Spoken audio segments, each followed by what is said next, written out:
Hello, and welcome to week number 7 of our Administration of Justice course. I hope everybody's doing okay, being safe, and taking all your precautions, wearing your masks, and all that sort of stuff. And we're going to be talking today about leadership, police leadership. It's a very, very hot topic right now. As a lot of things happen as we go along in this course, some of the topics, when we bring the topics up, come out in real life, and that's happening right now in our wonderful city of Salem, where our university is. There, the past chief, Mary Butler, recently retired. They appointed an acting chief from within the department, and then they have the right, the Mayor Driscoll had the right to go out and get a chief from the outside department. And what's going on now is that they've just come down with 4 finalists. And one of the ironical things is that none of the finalists are from the Salem Police Department. They're all from other outside agencies here in Massachusetts and from other states. So it's going to be an interesting process because the city of Salem has gone through all different types of transitions. There's kind of a lot of questions are going now about some of the incidences that are rising with violence and drugs. And so there's a real need for some change of focus and leadership and all that. So I've included an article about the finalists, and I'm going to have you research them as part of your thing. Is like if you're a human relations person or you're a person that's responsible for appointing the chief.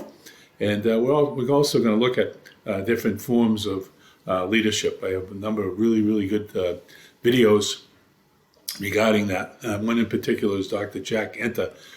He is a motivational speaker. I've been at some of his presentations, really impressed with that. It's probably one of the best motivational speakers that are there. And one other thing that's happened is the rise of women that are in police leadership positions. And you'll see a couple of videos around that. This is also the month to recognize women, and particularly women that are leaders in doing that. So there's 2 really good people that you're going to look at in that. Leadership, as you'll see from some of those videos, is that it really starts at the academy. Is that you have certain officers that perform well in the academy, they become leaders. But any police officer really is a leader. He or she, the minute they put on the badge, and they start dealing with strangers, is that every time, in most cases, when you show up to a call, people are looking at you as a leader because they're looking for help. They're looking for problem solving. They're looking for conflict resolution. They're looking to get other people help. They're looking for you to take care of the area to make them safe. Going back to Sir Robert Peel, is the primary goal of a police officer is to the prevention of crime, not the response to the crime. And as you'll hear from some of the speakers there, one of the most important leaders in a police department is a sergeant. And in doing that, we're going to take a look at a program that was done by Johns Hopkins University. And it's called the Exemplary Sergeant's Study. And what this talks about is when we look for the qualities of a sergeant is one of the most important people in a police organization. The sergeant is like kind of the United Nations. He or she has 1 foot in management, because that's the first step of upper management, is becoming a sergeant. And the other thing is that you still have loyalty to the officers that you're supervising out in the street. The sergeant is the leader that's out on patrol with their fellow officers. And it's a tremendous transition because one day you're one of the people, you're one of the guys and girls, and then the next day you put your stripes on and you are now part of management, but you still have got to look out for the people that are out there. I had a really good experience in teaching sergeant's program down in Rhode Island, and it was a 2-week program for all newly appointed sergeants, and we would bring in different aspects of the job for sergeants. I did a whole a series on community policing and problem solving for sergeants in doing those things. And when I was promoted, I was also went to a leadership class up at the University of Lowell, and that was run through the university and the Lowell Police Department. At the time, the commissioner was Ed Davis, who became Boston Police Commissioner, a good friend of mine. And we had the leaders in police leadership come to our class. We were fortunate to have former New York Police Commissioner, Los Angeles Police Department Commissioner, Boston Police Commissioner Bill Bratton was one of our instructors that spent there. We had George Kelling, who was the author of the Broken Windows Theory. We had all these people here preparing you for leadership, and there was another 2-week program for that. So we're going to take a look at what are the characteristics of a leader, particularly at a sergeant in a police department. And it all has to do with character and integrity. Knowledge of the job is so important. And the management skills are things that you start to learn as a newly minted sergeant, and you'll start to learn that you're going to have a lot of responsibility. We talked about span of control, that normally a sergeant's going to be supervising up to 6 other officers out in the field. They're going to also, with the chain of command, they're going to be reporting to a lieutenant or captain, all those types of things. And that all deals with the communication skills, communications to the officers out in the field, and communications with the public.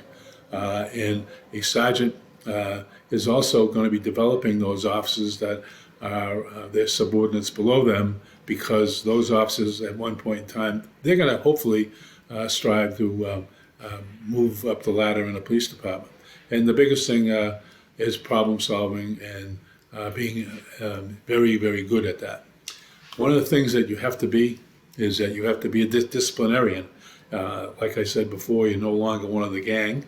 You're going to have to set the tone for that. You're going to have to be the role model for that. Is that you're not going to ask another officer to do something that anything that you wouldn't do. Is that you have to set that example. As I said, is that when certain situations come up, you're the first person through the door. You're the one that will set the example for them. You're the one that's also going to become proactive out there in developing the other officers that are under your command. You really need integrity. That's the name of the game. We'll look at that when we talk about ethics later on in this class. You have to have a real buy-in to that. Honesty is just the biggest thing, and sometimes that honesty is going to make you unpopular. You have to have the people skills where you care. Is that there's more than just care. You have to show how you care in doing that. You have to have loyalty, and again, a sergeant has that loyalty both to management and to labor, to the people down there, and it has to be done in an appropriate manner. But the other thing is that you need to, work with your fellow officers. You have to develop them to be future leaders. You need to have that fact where you're going to have respect, and respect goes both ways. You have to really be the person when you get in a stressful situation. You're the person that everybody's going to look to. One of the biggest things is not holding grudges. Is that what really has to happen is that you're going to be a disciplinarian, but that discipline has to be something where everybody's going to learn something from it. And in dealing with that, you cannot hold a grudge. It's just going to ruin you and ruin your ability to be a good supervisor. You have to have an open mind, particularly if you're an older sergeant and you have newer people coming out of the academy. You're going to hear the difference between the different age groups and different generations. Is that you're going to have to deal with other thinking and questioning and all those types of things that go on there. You're going to have to show a lot of discretion, and particularly if you have an officer that needs counseling, if you have an officer needs future training to do those types of things there. You need to have a tremendous amount of knowledge of the job. Is that you are the ones that are going to do that. You're going to have the knowledge of the streets. the knowledge of the neighborhoods, knowing your rules and regulations inside and out, knowing the proper policy procedure as to when you should go on a call, when you should not go on a call, when you should delegate, what the different things there. An officer, sometimes officers, they get kind of upset when they go on a call that they can handle, and all of a sudden the sergeant shows up. The minute you show up, you have to take command, and that doesn't bode well with an officer that may be very competent on a call that they go to, and all of a sudden you show up as a sergeant, and it kind of makes them kind of feel, does the sergeant think I know how to do my job? So you have to be very, very careful. And we've outlined it, and I've outlined it in my policy procedure when I was on the department, as certain calls where a sergeant has to show up, and certain calls where the officer can take care of those there. You've got to be aware of what's going on with communications, with dispatch, and all the other officers that are out there. You've got to know the pluses and minuses of your officers that are assigned to your group. And you also got to make sure that there's morale, that people get rewarded.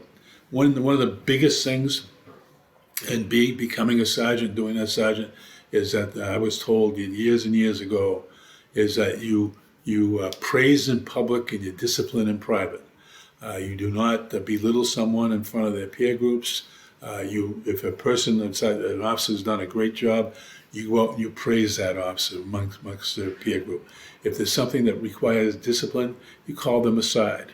You have them come to your office, you meet up with them in the cruiser, you stop and have a cup of coffee with them, you have lunch with them, something like that, and you talk to them on a one-to-one level. You need your management. You have to have certain skills. You're going to be just doing certain reports. You're going to be doing evaluations. We saw those job performance evaluations. Those are initiated by the sergeant with the officers. You've got to do the thing is, being willing to do and give your best before you expect it for others. You got to be very careful about playing favorites and doing those things with those things there.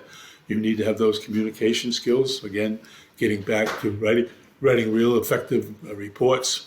You've got to also be the liaison with the public when a citizen, customer calls. Is you're going to be able to be out there and to assist that and satisfy that particular citizen, but also satisfy with your fellow officers. You need to have these interpersonal skills about being professional, about being a team player, about listening to other officers to see what they may have for input as to what's going on there.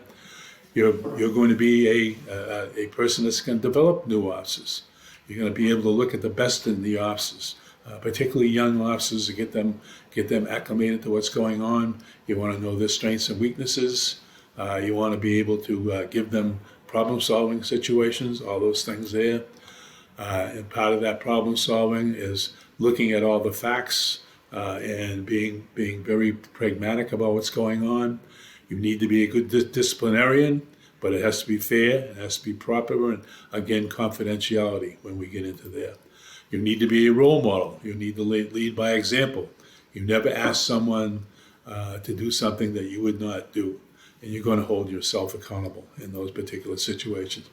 And you also have to be proactive in doing those things. So these are some of the things that you're going to see and listen to during this module. I really look forward. I'm giving you a little test for your problem solving and your investigative skills here in the particular assignment, but I really look forward to seeing those things. And again, anytime you have any questions, you need help, I'm here, I'm available. I'm concerned about everybody in the class, and I just want to make sure that you're getting things done and you're doing it. And again, stay safe and healthy out there. Take care.